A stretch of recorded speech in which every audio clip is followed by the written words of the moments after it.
তোমার ছেলের বাবা হয়ে এতটুকু লজ্জা হয় না?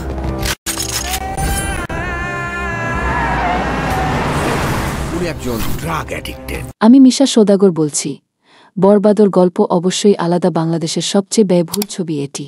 একই সঙ্গে আমার করা সবচেয়ে বড় বাজেটের ছবি এটি। টেকনিক্যাল দিক সবচেয়ে উন্নত মানের। আপনার ছেলে একটা জানোয়ার।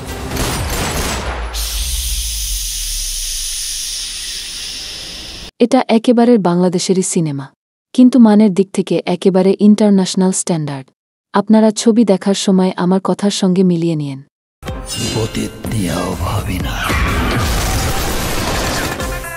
দুদিন আগে ছবিটির প্রকাশিত টিজারে দেখা গেছে তাকে। নতুন মিশাকে দেখে অনেকে চমকে গেছেন। তিনি আরও বলেন, আমি প্রায় হাজারো সিনেমা করেছি, কিন্তু বরবাদের এই ক্যারেক্টার আমার কাছে একেবারে নতুন।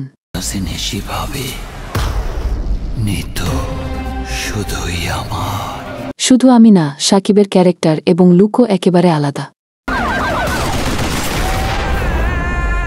এখন দেখার বিষয় আগামী ঈদে শাকিব খান এবং মিশা সওদাগর অভিনীত বরবাদ সিনেমাটি কতখানি দর্শকদের মনে ঝড় তুলতে পারে।